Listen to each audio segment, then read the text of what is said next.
بسم اللہ الرحمن الرحیم۔ جی فرسٹ ایئر، امید ہے آپ سب خوش ہوں گے، خیریت سے ہوں گے۔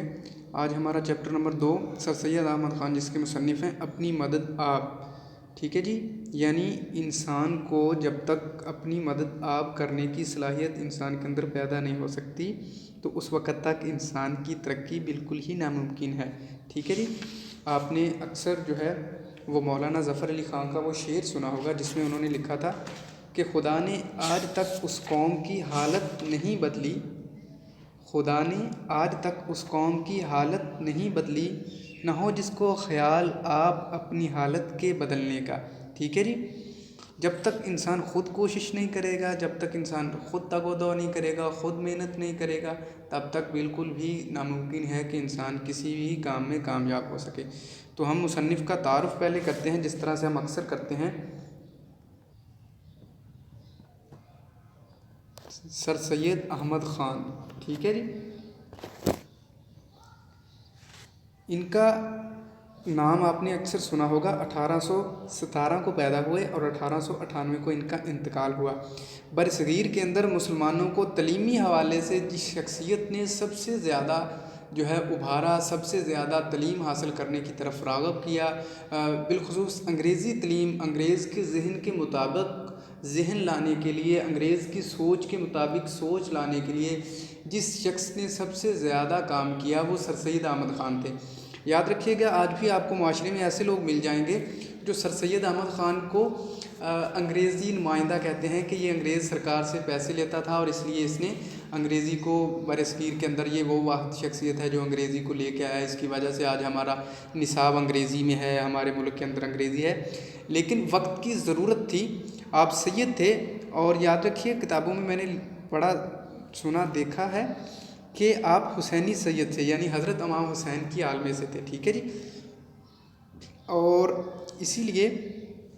انہوں نے اس وقت کی ضرورت کو پہچانا۔ اس وقت جو اہم ضرورت تھی وہ انگریز کے برابر آنے کے لیے مسلمانوں کو تعلیم بہت ضروری تھی، کیونکہ پوری دنیا کے اندر انگریزی تھی۔ اگر مسلمان انگریزی نہیں بھی سیکھتا اس وقت، اگر فرض کیا جائے، تو مسلمان دنیا کے ترقی یافتہ ممالک کی صاحب میں کھڑا نہیں ہو سکتا تھا۔ اسی لیے انہوں نے جو ہے وہ مسلمانوں کو کہا کہ پہلے سیاست سے دور رہیں، کسی قسم کی تحریک میں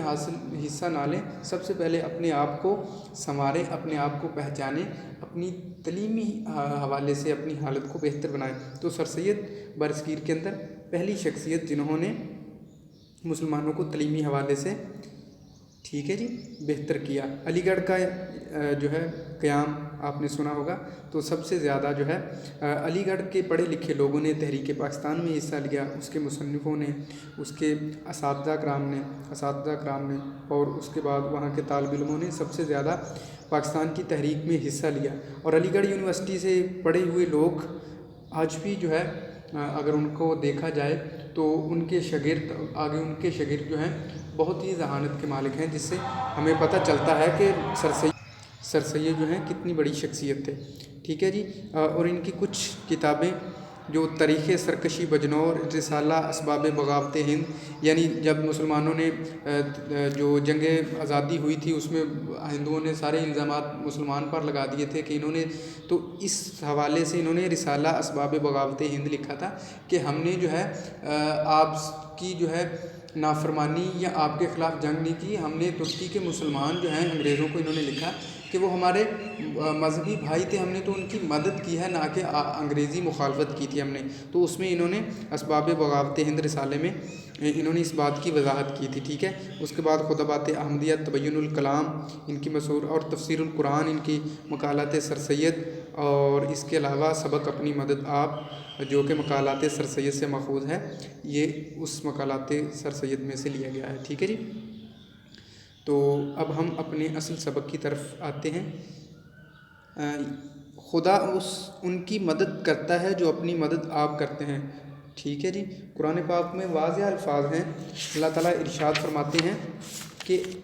اللہ تعالیٰ اس قوم کی حالت نہیں بدلتا جب تک وہ خود اپنے دل و دماغ کے اندر انقلاب پیدا نہ کر لیں۔ ٹھیک ہے جی، یہ قرآن پاک کے الفاظ ہیں۔ تو جیسا کہ میں نے آپ کو پہلے بتایا تھا کہ اسی کا ترجمہ مولانا ظفر علی خان نے کیا کہ خدا نے آج تک اس قوم کی حالت نہیں بدلی، نہ ہو جس کو خیال اپنی حالت کے بدلنے کا۔ جب تک ہم خود کوشش نہیں کریں گے، خود محنت نہیں کریں گے تو اس وقت تک کامیابی ناممکن ہے۔ اچھا، یہ کہتا ہے کہ یہ ایک نہایت عمدہ اور آزمودہ مقولہ ہے۔ یہ قول جو ہم نے اوپر پڑھا ہے کہ خدا ان قوم کی مدد کرتا ہے جو اپنی مدد آپ کرتے ہیں، تو یہ ایک کہی سنی بات نہیں بلکہ ایک آزمودہ آزمایا ہوا قول ہے۔ اس کے پیچھے قوموں کا جو ہے وہ ترقی چھپی ہوئی ہے۔ اس چھوٹے سے فقرے میں انسانوں اور قوموں اور نسلوں کا تجربہ جمع ہے۔ ایک شخص میں اپنی مدد کرنے کا جوش اس کی سچی ترقی کی بنیاد ہے، اور جبکہ یہ جوش بہت سے شخصوں میں پایا جاوے، پرانی اردو ہے یعنی پایا جاتا ہے، تو وہ قومی ترقی اور قومی طاقت اور قومی مضبوطی کی جڑ ہے۔ ظاہر سی بات ہے، سب سے پہلے ہوتی ہے انفرادی ترقی، فردن ترقی۔ جب ایک فرد ترقی کرتا ہے، ایک معاشرے کا ایک شخص ترقی کرتا ہے، پھر اس کی طرف دیکھ کے پورا معاشرہ انفرادی سے اجتماعی کی طرف جاتا ہے۔ یعنی سمجھنے کے لیے کہ پہلے گھر کا ایک فرد ترقی کرتا ہے، اس کو دیکھ کر گھر والے اس جیسا بننے کی کوشش کرتے ہیں، پھر اس کے بعد اس کے محلے والے اس جیسا بننے کی کوشش کرتے ہیں۔ آہستہ آہستہ یہ چین جو ہے وہ ایک شہر کے اندر، ایک قوم کے اندر، ایک ملک کے اندر چھا جاتی ہے، اور معاشرہ جو ہے، ملک جو ہے، قوم جو ہے وہ ترقی کر جاتی ہے۔ تو کہتا ہے کہ جب ایک سچی ترقی کا جذبہ ایک شخص میں ہوتا ہے تو وہی اس بات کی ضمانت ہے کہ وہ پوری قوم کے اندر ترقی کا جذبہ پیدا کر سکتا ہے۔ جبکہ کسی شخص کے لیے یا کسی گروہ کے لیے کوئی دوسرا کچھ کرتا ہے تو اس شخص سے یا اس کے گروہ میں سے جو شخص اپنی مدد کرنے کا کم ہو جاتا ہے اور ضرورت اپنی آپ مدد کرنے کی اس کے دل سے مٹی جاتی ہے۔ یعنی کہتا ہے کہ اگر اسی طریقے سے جیسے ایک شخص کے اندر قومی ترقی ہے، انفرادی ترقی کرنے کا جوش و ولولہ ہے، اور دوسرا شخص جس کے اندر یہ چیز نہیں ہے، اس گروہ کے اندر اپنی مدد آپ کرنے کا جذبہ بالکل کم ہے، اور وہ اس بات کو ترجیح دیتا ہے کہ اس کی مدد کوئی دوسرا آ کے کرے، اس کی مدد کہیں سے کر دی جائے، کوئی اور آ کے اس کی مدد کرے، تو کہتا ہے کہ اپنی مدد آپ کرنے کا آہستہ آہستہ جذبہ اس ایک شخص کے دل سے تو کیا پوری قوم کے دل سے مٹ جاتا ہے، اور پھر وہ کیا ہوتا ہے، تو وہ اسی کے ساتھ ساتھ غیرت، جو کہ ایک نہایت عمدہ قوت انسان میں ہے۔ انسان کے اندر عزت نفس ہے، سیلف رسپیکٹ جس کو ہم کہتے ہیں، جب انسان کے اندر وہ ختم ہو جاتی ہے تو ظاہر سی بات ہے پھر وہ بالکل تنزلی کی طرف جاتا ہے، اور اسی کے ساتھ عزت اور جو اصلی چمک دمک انسان کی ہے خود بخود چلی جاتی ہے۔ جب انسان کی سیلف رسپیکٹ ہی نہیں رہے گی، جب انسان کو اپنی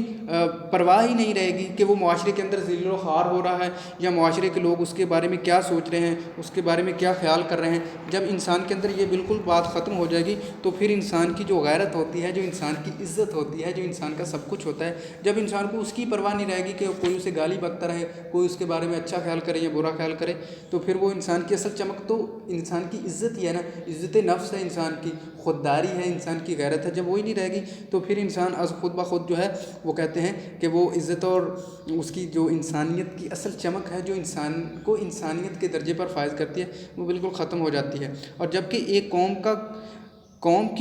کا یہ حال ہو جائے تو ساری قوم دوسری قوموں کی آنکھ میں ذلیل اور بے عزت ہو جائے گی۔ وہ کہتا ہے کہ اسی طریقے کے ساتھ اگر یہ اپنی عزت نفس کو پہچاننا ایک شخص میں ختم ہوا تو اس کی عزت نفس چلے گی، معاشرے میں اس کی عزت ختم ہوگی، اور سر سید کہتے ہیں کہ اگر یہی بات پوری قوم کے اندر ختم ہو جائے، پاکستان کی مثال نہیں دینا چاہ رہا میں، ٹھیک ہے، نہ ہی آپ پاکستان کو اس میں انوالو کیجیے گا، خود سمجھدار ہیں سمجھ لیجیے کہ جب پوری کی پوری قوم کسی پر توکل اور بھروسہ کرنا شروع کر دے گی تو پوری کی پوری قوم ہی ذلیل و خوار ہو جائے گی، غرق ہو جائے گی، جس طرح سے پاکستان کا حال آپ کہہ سکتے ہیں، میں نہیں کہوں گا، ٹھیک ہے جی۔ دوسرا آگے پیراگراف شروع ہوتا ہے، ایک نیچر کا قاعدہ ہے کہ جیسا مجموعہ قوم کے چال چلن کا ہوتا ہے، یعنی اسی کے موافق اس کے قانون اور اسی کے مناسب حال گورنمنٹ ہوتی ہے۔ اکثر سننے میں آیا، ہمارے اسلام میں بھی ہے کہ جیسی قوم ویسا حکمران، یہ اٹل بات ہے۔ اگر ہم آج حکمرانوں کو ہی کہتے رہیں